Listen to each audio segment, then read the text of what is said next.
Well, that answers some questions. Xavier looking to roll out with an Orisa and THK on the McCree. That's actually a 2-2 lineup for Xavier so far. For Fire Society, going to be playing the Sombra Goats variety with the Moira as well to back themselves up, expecting there to be DPS on the side of Xavier. So this will also be quite a good tester as to what Fearless and Iris can enable on this team. And let's already look for you taking a bit of heat here. It's THK just kind of sitting pretty. Usually we've seen THK play the Hanzo position. This time he's going to be on the McCree instead. So get another look for this player who's done so well in previous weeks.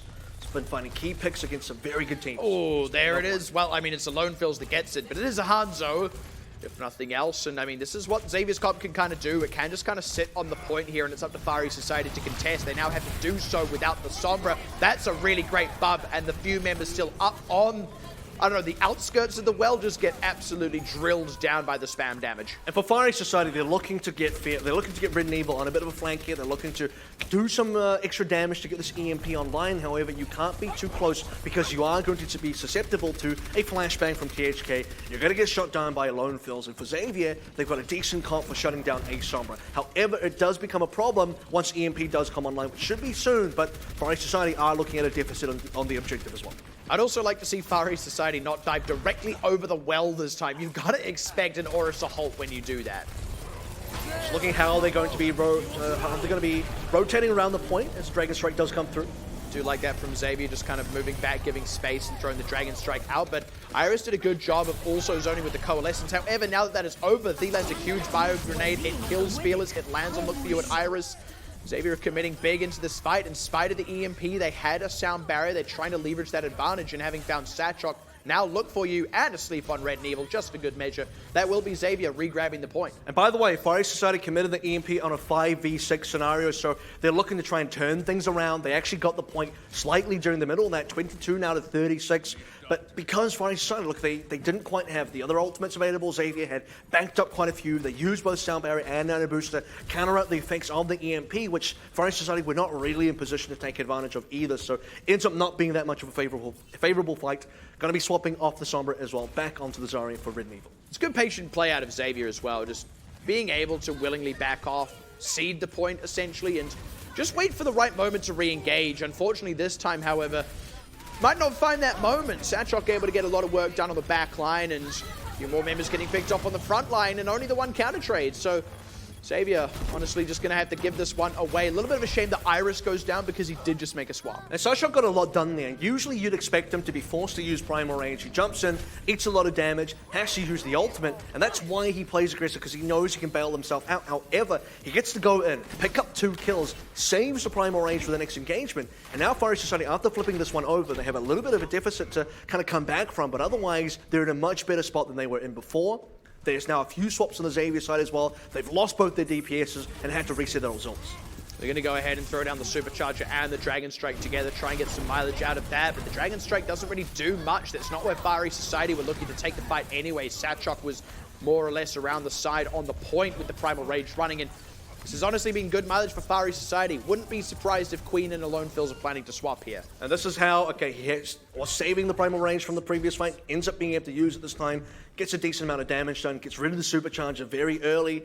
They're about to catch up now in terms of point percentage as Xavier complete the rest of the swaps to basically reset themselves onto a 3-3 Goats composition, with Thea still on the Ana, nearing that Nano Boost. And that Nano Boost is going to have to be a saving grace for Xavier. We'll need to use it to charge up probably Queen's ultimate, but I mean, the Grav doesn't care how much health you have and how much damage you do when you're Primal Raging as Winston. It's still going to lock you down, so even then, Xavier have a lot to contend with here. Xavier need to wait for Sound Barrier here, but Fire Society might just want to go early. Nano has already been used. Go ahead and throw in the Grav. We're going to commit on to this fairly nicely. No one dead just yet on Xavier, though. That's a very aggressive, shall we say, Transcendence from Iris. They just want to try and force the fight off the point. Now up to 99% for Fiery Society. With no one dead in this fight. THK nearly on the grab. Gets it. No, not in time. Does not quite get to throw it out. Self-destruct. up in the air from Aros, doesn't find anything, but Fiery Society still have some deep pockets, and they've just got more members. They find Queen, they find Bello as well now. It doesn't matter that Satrok is sleeping because he doesn't need to do any work anymore. He can afford to take a nap. First point goes to Fiery Society. And so much of this was one off of ult economy, where because Fiery Society made the earlier swaps, I say swaps, but really just one member. Look, Red Neva goes from Sombra after using EMP onto Zarya. Because Xavier are playing more of a DPS lineup and they have more swaps to go through, including tanks, because note that they played an Orisa to start with, they lose so many ultimates, they've had to reset so much of their economy to kind of re-get these ultimates back online, and by the time some of them are ready, not all of them are ready at the correct time to be able to win the very crucial fight right towards the end as we hit that overtime. THK notably dying with Graviton Surge, was truly chunked out and didn't quite have a chance to just throw that one into the air. And Xavier, unfortunately, based on timing, based on some tempo mistakes there, and for Fiery Society getting a lot of high-value ultimate plays, get to come out on top. Okay, Tay has committed to the Mercy. Was hovering over the Lucio for a while there, which was making me sweat a little bit, but I like this team comp out of Xavier. They can maybe just lean into some of the playmaking. THK missing some of his grapples definitely make me sweat. Yeah. Xavier at least they'll have some eyes in the sky here, as we noted that Pharmacy is on the cards, Bello in the air. Fiery Society do kind of have the right version of GOATs, as it were, and they get the right engage in this first fight as well. So playing this pretty well to deal with the composition Xavier bring to bear. I wouldn't be surprised if Xavier end up making some swaps. And they'll be making quite a few swaps, I can imagine, after this. THK already going to the Zarya. Worst part is, Fee did land a Sleep Dart and a Bionator follow on Red Evil, and they couldn't clean up that kill. So if they at least got something, this would prevent the Sombra for Fiery Society from resetting up positioning aggressively for this next fight to get more EMP charge, and also preventing that EMP charge to slow down that EMP timer, which is, at this point, pretty inevitable. The good news for Xavier is Alone Fills has been keeping up. It's really the saving grace. Xavier just looking to square up for this one. They've gone ahead on the Reinhardt over the Winston. Should, in theory, give them some longer-term value, but right now, with Satrok getting closer and closer to Primal Rage, it's a bit of a timer on them. There's still no ultimates yet for Fiery Society, but Xavier didn't quite find the pick. It's a huge race between both the Sombras now. Iris is going to break the tie with this Coalescence, try and force a little bit more space. Oh, but Alone Fills presses the go button just a fraction of a hair before Red Evil saw an opportunity where Fiery Society were pressing in to try and use their EMP, but hadn't quite used it yet. That's brilliant window there from Alone Fills, and Xavier are rewarded with a massive fight win. We talk about this race between the Sombras, and Alone Fills just overtakes Red Evil right around the last corner.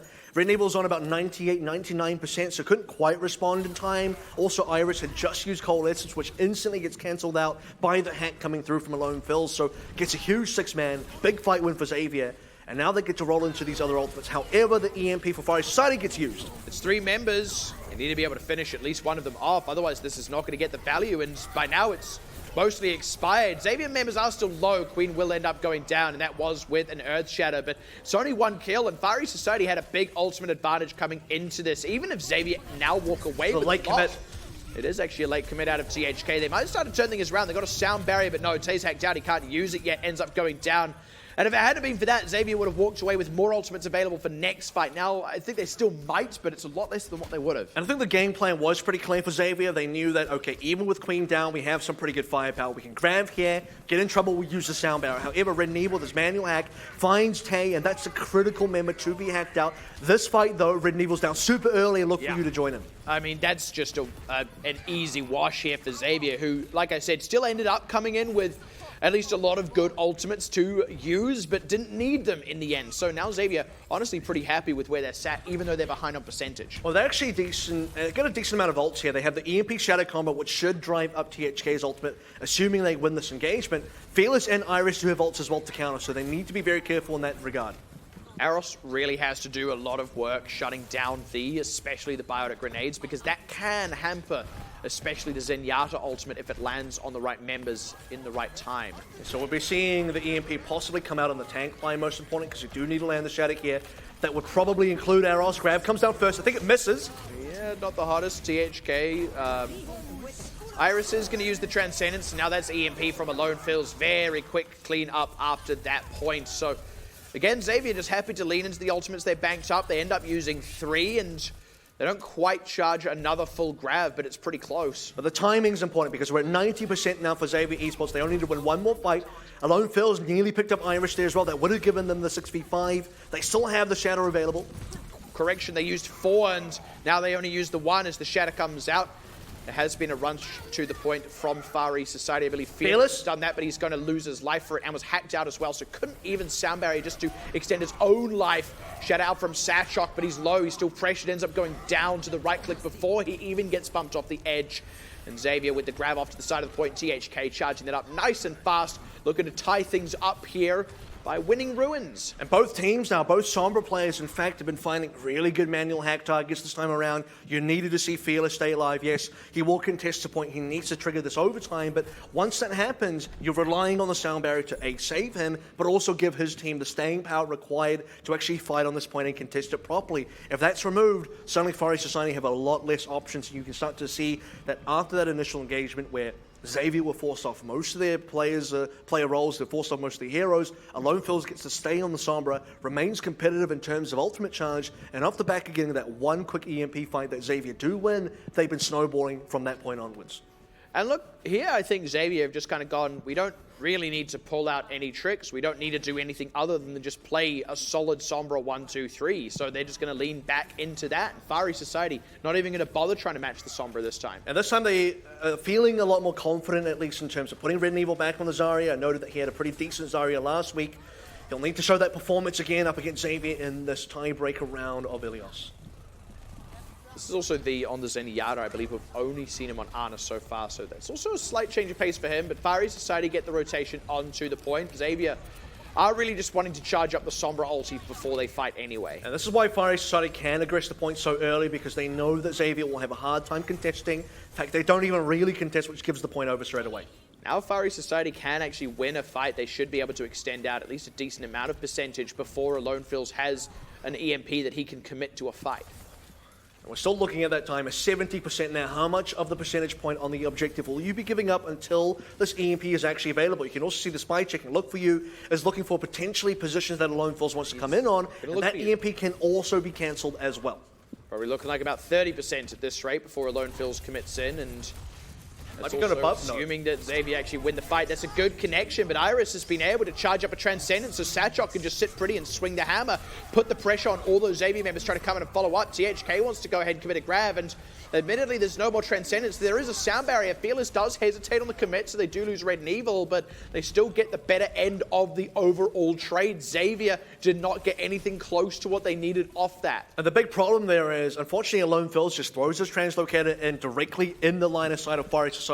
They know the Sombra is coming in. They know that EMP is also coming in. So Iris just preemptively uses the Transcendence as soon as that Translocator happens, gets the Transcendence off, saves his team. I think if Alone Phils found another flank or came in from the roof, that might have been a much better play, because for the Zenyatta, there's not a lot of hiding space on the point itself.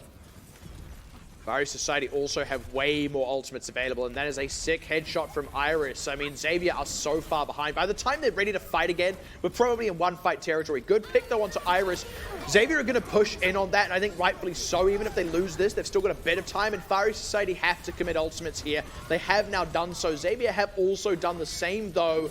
Self-destruct now from Aros. Xavier still waiting for maybe this grab from THK. Should be available soon. They just need something, and they're finally able to get it out, but they've still got to push on to this point to actually kill these members, even though Far East Society didn't have a defensive ultimate. But with Queen finding on the point, they're starting to make headway. So this is the start that Xavier need to have now. They're starting to get a few more members. They had to get the DMAC onto Aros as well. They used this Transcendence as a tempo play to make sure they were going to secure this point, and they should be looking to be able to do that. Now that Far East Society have been finally pushed up, but it is a 0 to 99% deficit walking in. EMP is going to be played versus Sound Barrier and Transcendence, and this is going to be a much more difficult EMP to pull off, considering both those ultimates will be available. It took Xavier so long in that engage as well to actually find something they could hang the fight on. It wasn't Sound Barrier, it couldn't quite be Transcendence, it couldn't quite be Grav. It had to be a whole bunch of things before they could finally get Queen in to do some damage on the point. I will say, though, as Far East Society now have to rotate on the point, Xavier can look for a fight outside. If they can get this EMP off in the open space, that would be ideal for them. Also, though, for Far East Society, both supports looking just like they want to hide for the time being. You see Iris is hiding behind the wall. a decent EMP, but a decent Transcendence, all things expected. Credit to THK with the ultimate uptime, though. Actually beats out Red and Evil. He was about 20% behind as these people set up for the point. That is massive. Tay gets a freebie with 3. That charges up the rest of his ultimate. Xavier do again have to use quite a bit, but they maintain possession of the point for the most part. They unfortunately lost it partway through the fight, though. Call that a 3B because I think he might have pushed them all off the edge as well. The good news for Fiery Society is they will still be coming with a large string of ultimates. They use the Transcendence, that was the expected counter. They still do have a sound barrier. They even have 2 big tank ultimates coming online that Xavier are sorely lacking. They're going to need to be playing a defensive game here where we kind of swap roles. Defensive for Xavier, double support ultimates there. They need to survive through whatever Fiery Society throw at them until a Lone Phils maybe has himself an EMP. That's already THK dead to a charge, though, and that means they've had to somewhat layer the support ultimates, or at least use these very close to Taze. They're going to lose the other main tank, and Lone Phils still has not quite finished charging up this EMP. Xavier now have to try and keep presence on this point here as it flips. THK will come back on Wrecking Ball. They got to touch it. Oh, that is rough. And that means Fiery Society are going to pick up Ilios. And honestly, if they touched it, probably don't win anyway. They lost their ultimates. Queen doesn't get an Earthshatter. Setchuck lands an absolutely huge one. And for the team of Fiery Society, look, they were able to get such good control on Ilios and specifically Lighthouse here, where you do see them sitting at a 99-0 advantage. And once you're that far ahead, it should be quite difficult to lose that lead. And they don't really lose that lead. In fact, even when Xavier got a counter cap in there, you still have this kind of sneaky back cap where Xavier lost the point despite winning that fight, which has slowed down their progress ever so slightly again. So Fiery Society, look, they had a much better game on this particular round that really secured them the series. I mean, I want to give a bit of credit to Xavier for a particular facet, and that is their ultimate uptime was impressive. It was actually better than Fiery Society's. The problem was Fiery Society did such a good job of forcing Xavier into situations where they had to use more ultimates, and then Xavier at other times used ultimates that they maybe didn't have to use as well, kind of exacerbated the issue. But you've got to credit Fiery Society putting Xavier in those positions and setting up those sorts of macro plays, if you will. Well, Fiery Society actually had much better opening pick potential as well. They got a lot more opening damage and they got a lot more opening picks, especially Sashok doing a lot of that damage himself. He had really good uptime on his Earth Shatters. You also saw, unfortunately, for the side of Fiery Society, they constantly had members pressured up. THK and THK in particular, I want to say, was probably the main member. I want to say Queen as well, but those two guys that frontline the 2 tanks, they had such low HP for a lot of those engagements. You could see in moments where THK was looking to charge up a bit more ultimate, where he was looking to get a grab in there, but just too low to even follow up or too low to get anything done. This extends to most of the rounds that we saw, not just onto Lighthouse, but so many moments where, unfortunately for the side of Xavier, they lost a lot of opening members and lost a lot of that opening damage as well.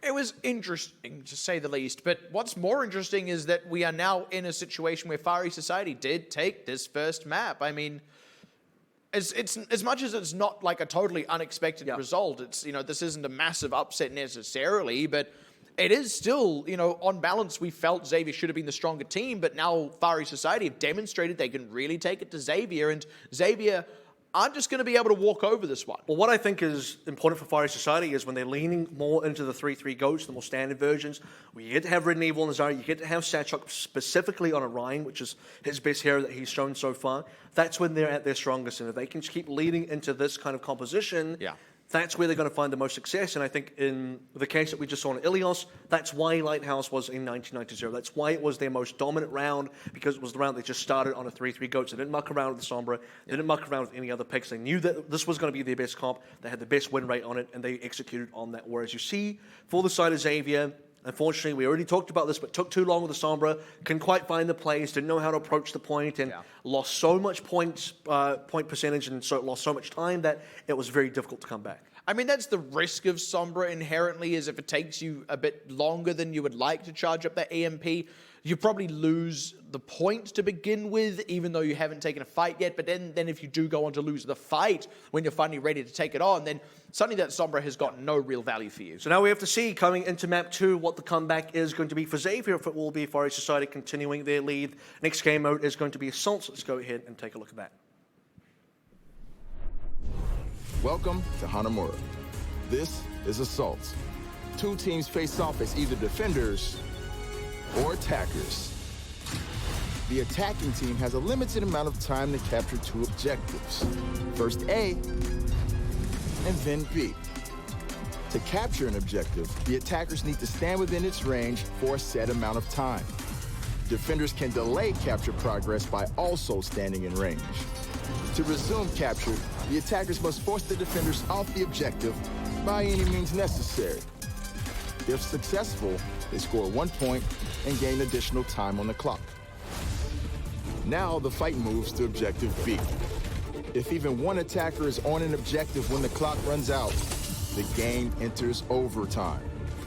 This extends play indefinitely until either team is cleared away. The round ends when the attackers capture both objectives or when time runs out. Teams switch sides each round. Whichever team scores the most points wins.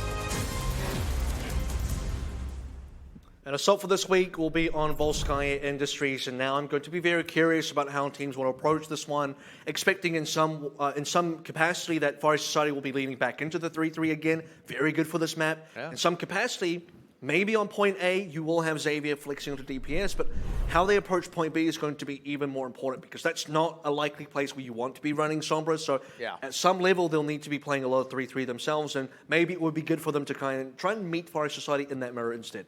And that's the thing. Look, we have seen Alone Phil's ability to lean into other picks as necessary so that they can just run a traditional 3-3. But it hasn't been their go-to in most situations. If anything, the Sombra 1-2-3 has been their go-to when you're looking at more GOATS-oriented team compositions. And outside of that, they played all manner of things. So, I'm equally curious, is what I suppose I'm saying. And on the other side of that, I'm now curious as to what Fari Society might want to do on their attack. Because, look, 3-3 can just serve you fine throughout it all, but if they do have DPS options, and I mean, even if they just want to sound them out, then point A is a good opportunity to show what they can do. This is where I think they can have an advantage over Fire Society, which is on that point A. So you're expecting Sandchuk on the defense to roll out on the Winston instead of the Ryan. They need to at least show that level of respect, or the Pharmacy will come out. Knowing that's going to be the case, they can then choose to roll out on their own Ryan, which will be pretty good. So, Xavier, question is, what will you do?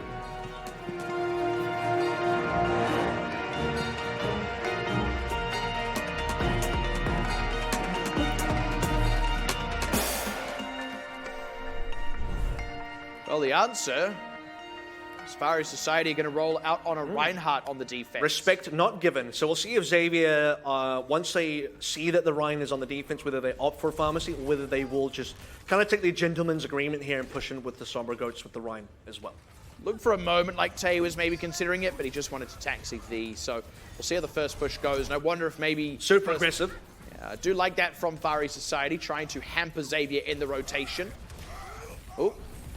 Queen, a little bit cut off from the team. That's going to pay off big time. They do lose Iris, but it's maybe a little bit rough, actually, for Fari Society in the long term, just because Xavier have the closest spawn. And I do think, okay, Xavier in a decent spot here. They will be able to get an Ember back. And what? They've evened up that Ryan trade now, and that's with Queen on his way into the fight as well. Yeah, this is now absolutely massive. Queen is just about here. You can see him moving in the background, and Xavier have set up nicely around this point, surrounding some members. They end up getting Red and Evil. Now they demech Aros, and I mean, this is Xavier kind of bouncing back in a way, going, look, your 3-3 isn't just going to be enough on its own. I also think Fire Society didn't need to play that aggressively early on. It was super punishable. I'm very surprised that Xavier kind of just continued backing out. If you see Satchok coming into a narrow space, if you see that Fire Society want to chase you in the room, you can turn around and clean up that kill. Unfortunately, they lost Queen in the process as they were backing out, so that was the really bad part for Xavier, rather. They then were able to even up later on. But now walking in with EMP, the chance for a snowball is very high. I mean, it's massive. Iris is, I mean, he's now Stun. Oh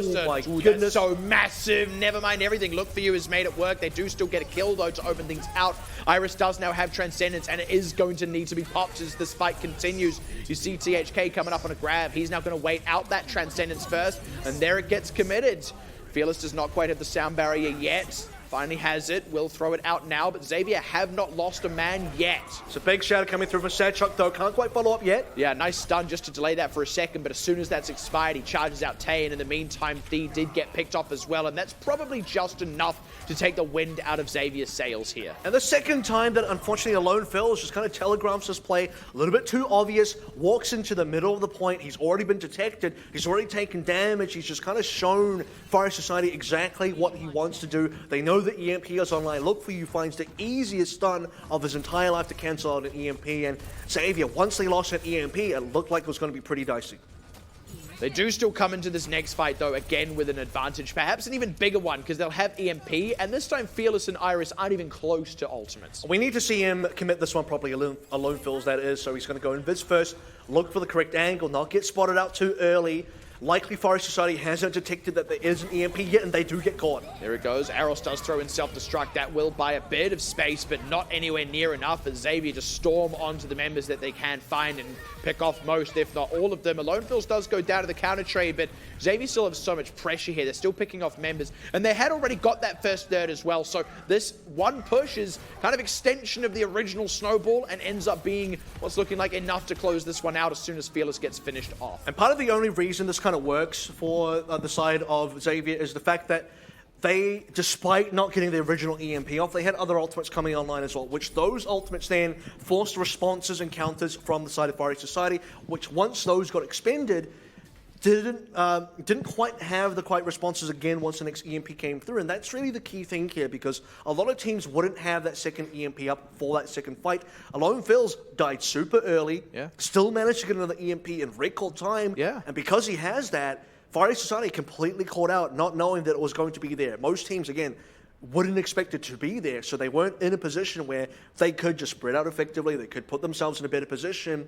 And also, Alone Phils didn't just reveal himself this time, so that also helps. Helps a lot. And I mean, part of that is the ultimate uptime that I sort of complimented them on Ilios, even though they lost that. We finally got to see it actually have an amount of payoff. It's also THK's uptime on the grab is a special one I would like to highlight. That word doesn't exist, a special, but I think it might be that in Spanish. I don't know. But it is an ultimate I would like to especially highlight. You see how the fight plays out. I mean, they're just able to get onto the members that are positioned more vulnerably. And you can see how quickly the kills come through as well. Iris instantly down, Satchuk as well, straight away to follow. You can respect that Aros threw in the self-destruct to kind of buy some time, buy some space, maybe dissuade Xavier from pushing in, knowing that the self-destruct is there. But at this point, you mentioned as well, the one tick was already there as well. They knew that this was going to be the fight. They got 2 picks, made it a 6v4, survived against the self-destruct. Even if they lost one member at that point, that's one you can afford to lose. And then they just clean up the point and take it. So ultimately a very clean opening engagement, opening attacking phase for Xavier.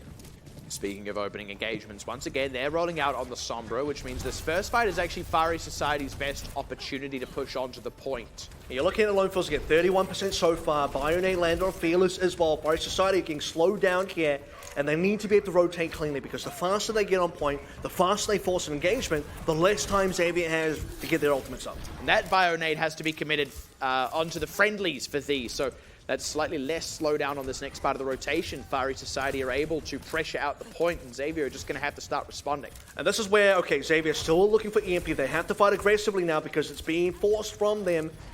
Point is under contest. They're giving it a bit of space, and look at how much chunking Queen takes every time he steps on.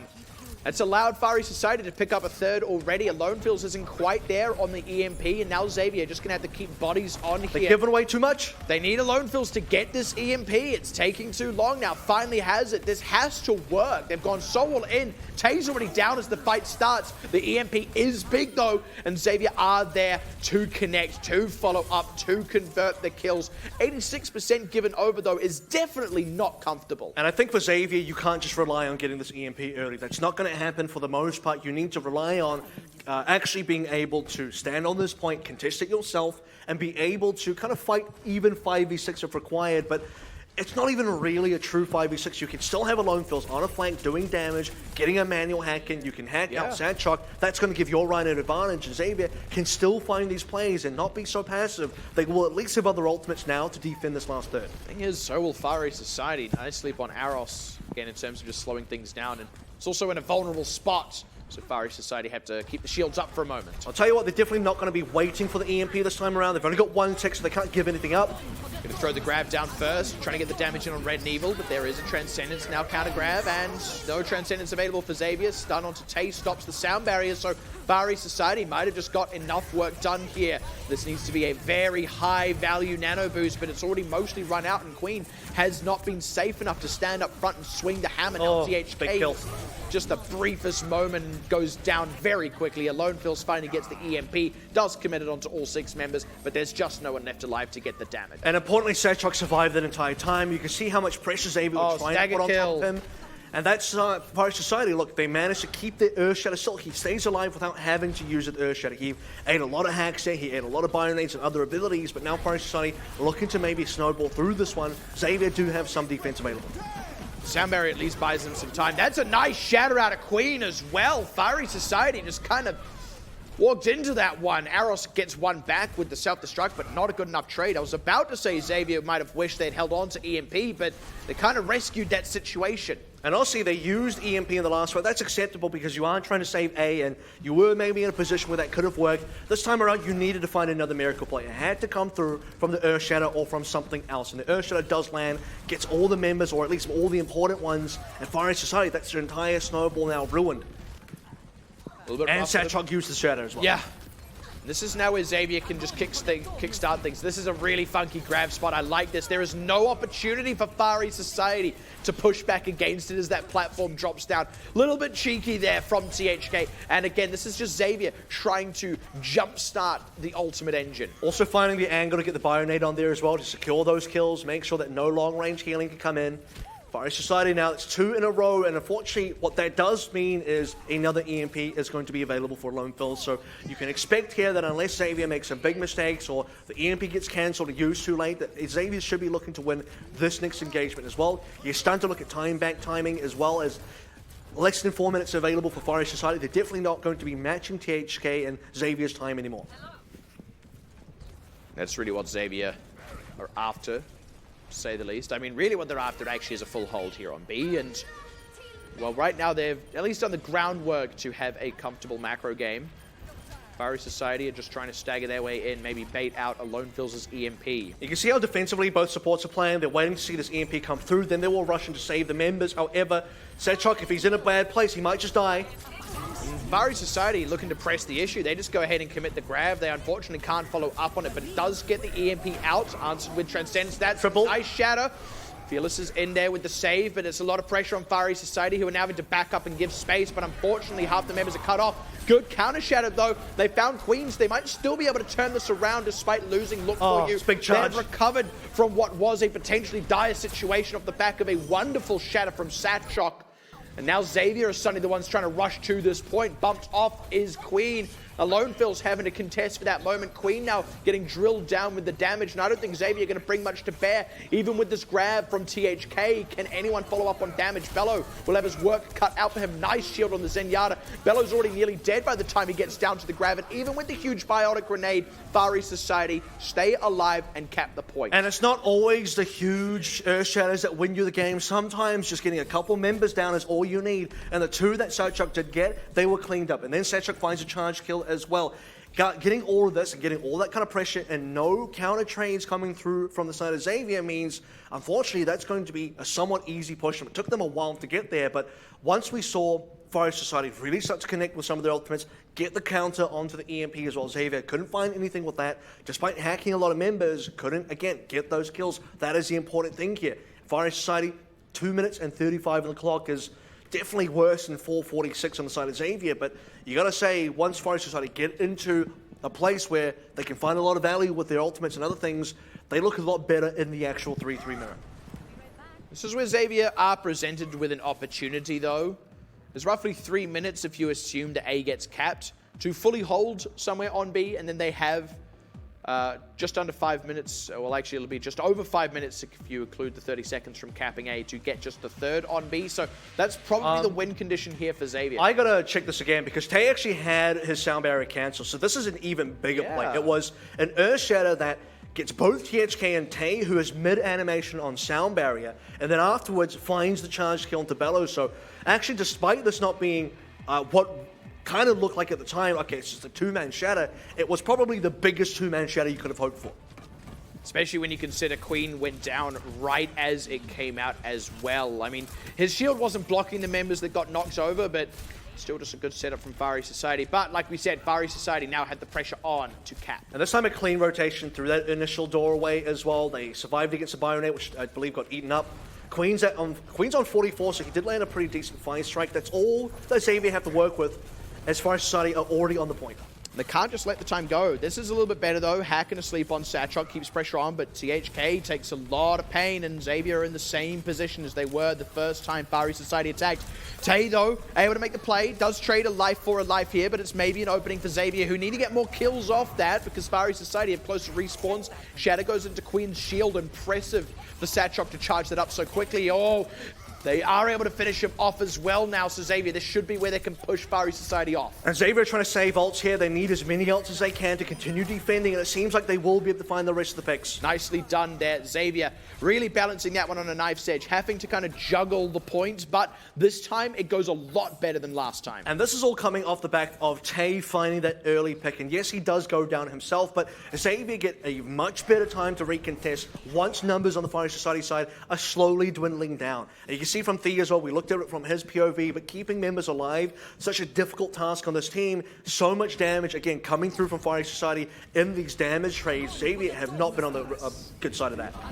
Grab out from THK, pretty unsurprising. Oh dear though, Far East Society is getting the better end of that grab trade, now losing Queen here. I mean, as soon as Alone Fills was dead, it was already trouble, but I think Xavier maybe got eyes bigger than their stomachs on that when they thought, oh, we've got grab, this will be easy pickings. 3 members died without using their ultimates there, and then Bello followed it shortly afterwards. Is not going to use the rally knowing that the fight was going to be over. But yeah, grab trades. We saw THK drop one. We saw Red and Evil drop one. But Red and Evil's one ended up being the one that gave Far East Society all the kills, whereas for Xavier, they didn't even get to use a nano, which probably would have saved at least Queen and opened yourself up for a counter shatter play or something. Xavier kind of just walked away from that one, unfortunately, in the worst way possible, but they will be able to have a lot to hold B with. And that's, I suppose, the silver lining here. Maybe a bit sour. A was within the possibility of being held out. There's the EMP. Here's the sound barrier. Satchok taking a lot of pressure.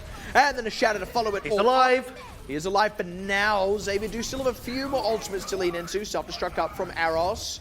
Ooh, finds Alone Fills, and Queen takes too much pressure on the point. Tay's sound barrier comes in, but it won't save Queen, and now V has to commit the nano boost onto someone other than the Reinhardt. Far East Society are snowballing through this. Now the grab from THK, but no one to follow up on it, and Xavier now are the ones getting staggered as they come back on this point. And honestly, Far East Society getting the wins on such a small margin as well. Alone Fills is going to try and delay this one, but I think the worst is yet to come as the timer will shut down to 0. Xavier will not be able to contest. Yeah, they, I mean, nearly got to get at least 6 members back out on the point, even if not your ideal lineup of 6. Even the charge goes wide from THK, so no quick pick there. And look, any kind of pick might keep them in this, but at this point, it's still Far East Society getting all the picks. Even this grab from Red and Evil is enough to finish off just THK, and it's more than enough in the long term because Xavier have not found a single kill since the first part of this fight. Worse still, because we're in the overtime, Xavier are not buying extra time with the staggers either, so that's going to be it for this defense. And I want to go back to how this kind of B fight trend really was transcribed, because you have a case where Satchok nearly goes down. He was on a sliver of HP, barely saved by the sound barrier, and you expected him to go down. This member goes down, they probably don't get that successful of a fight. Xavier may have a pretty good opportunity to then rebuff that attack and kind of get themselves in a better position, but this might have been that last push. Yeah, and look, I mean, this is really rough. They push really hard in. I mean, Satchok goes low, Queen threads a shatter past him, but they just can't follow up on the members, and this is where it starts to fall apart. Alone Fills gets caught in the open for a second. Queen ended up out of the line of sight of V, which meant he ended up going down, and it all just starts to fall apart. And this is where you needed to see trades coming through, because you have the ultimate advantage here. There's just a sound barrier to defend.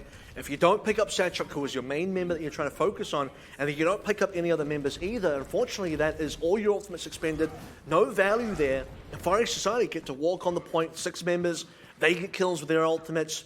They're allowed to get all the trades they want to, and they get to cap in overtime, which takes us to another time back. Now, Xavier have 446 which is a lot of time. They'll get another 30 seconds after capping A, but they will need to fully cap twice as well to take us to that next time bank, which will be difficult. Which is a bit rough for them because A was winnable and then B was also winnable, but unfortunately both got bungled and botched one way or another. So now on the attack, they've got a lot to answer for and a lot of damage to undo. Both teams playing the same compositions again, as Xavier have been playing Sombra for both attack and defense. Fire Society have been playing this same composition as well. They're attacking quite aggressively again. And for Xavier just kind of backing out, they should be kind of responding to this. Threading the needle onto Tay, but Xavier's still going to rotate to the point. This time, though, they lose Queen, and unlike the first time they did this, they don't get a counter trade. In fact, it's only getting worse. They are now in an unretreatable position, and don't Bello know it. It's a bit of time lost already for Xavier. A lot of ult charge given away to Fire Society as well. It's the second time that you see them quite aggressively charge into this room.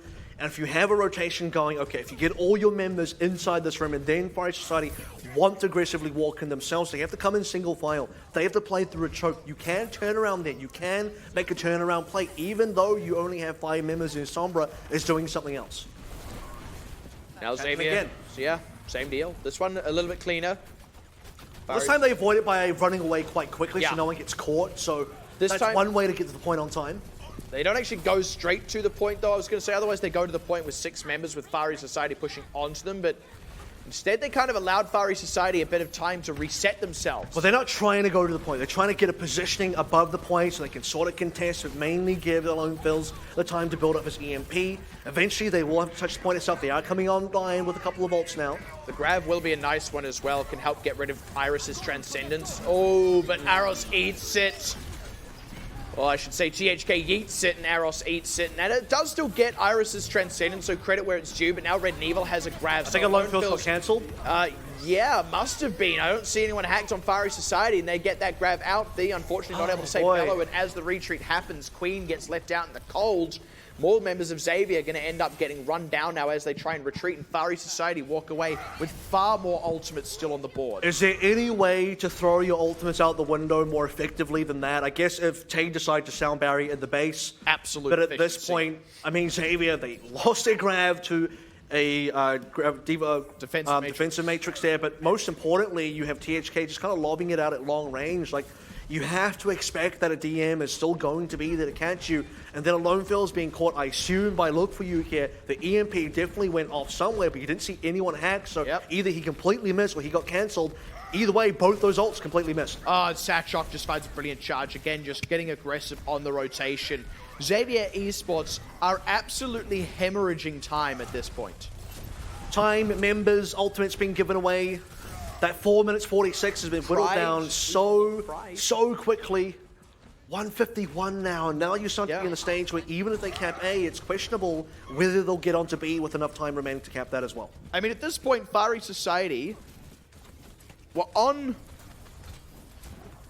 their second push of their time bank offense, and that was the one that ended up paying off, and then they still had to snowball onto B. So now Xavier have to effectively match that. I'm going to tell you, that's I think 3 now total EMPs alone fills has failed in this match so far, so let's hope that this one does connect. He is in position. It's a reasonable counter shatter, but self-destruct nicely placed. Doesn't find anything, but wastes a bit of time for Xavier. Now they can come in with that EMP. Fearless is there with the sound barrier. Again, a grab gets thrown in. This time it does connect, and they're keeping the pressure on. Something's got to give, but unfortunately both right now go down to the trade, and Xavier, they just kind of barrel on in and take so much shots as they do so. The Fiery Society are able to finish them off instead of Xavier getting to take advantage of ultimates that otherwise connected well. And it feels like no matter what Xavier are using here, they're not actually getting the results. The EMP gets dropped in, okay, the sound barrier is there to count in. Sound barrier typically isn't the best counter considering Transcendence is usually better, and Iris isn't, he doesn't have a Transcendence available to counter the EMP, so they go for the second best option. That's still good enough. They still get that one in there. Xavier then dropping a grab, don't find a single kill off that one. THK even dies while he's trying to do damage in the grab, and for Xavier, they're not finding connections on anything. And even when they are, they're not getting to do anything with it. They're not making it count. They'll get an EMP, they don't follow it up, they can't get the damage, they can't make it work. Now Red and Evil sitting pretty with a grab, able to keep these members off the points, and won't quite last long enough for it to go straight into overtime, but someone does still have to touch. 2 seconds, I don't think anyone's going to touch it, thanks to the Earth Shatter. Nice use of the ultimates for Fiery Society. Look, Fiery Society won Ilios. I would say Xavier lost Volskaya Industries. And I think Fiery Society also won Volskaya in a way as well, because both teams, look, you see how Fiery Society played. They got so much value out of all their ultimates. They did so much with all their abilities. All their pushes seemed fairly good outside of a few. Like, okay, they lost this one pretty big because you had Queen landing a huge shatter out of nowhere. You'll give that one to Queen. You'll give that one to Xavier, but not enough, not consistent enough to actually get them a win. Now you're staring down an 0-2. A 2-0 lead for Fiery Society. I think you have to change the narrative now and think that actually Fiery Society are looking to be able to close out the series, and Xavier are actually coming in super rough, and Volskaya is truly now the example of them being fairly behind the 8 ball in many, many regards. We've seen enough gameplay now that you don't just look at Ilios and think, oh, maybe that was a fluke. Nope. This is actually the strength of the two teams, at least coming in today and possibly in future as well. And I think what it's really saying is Fiery Society can go toe-to-toe with teams. I mean, Xavier are an incredibly experienced team. I would still feel like today they're underperforming, at least when we compare them to their Week 1 performance. And we've been giving them, you know, like that Week 1 has been the saving grace for Xavier, who had 2 rough matches that resulted in losses. And, you know, we chalked a lot of that up to the teams specifically that they were playing against.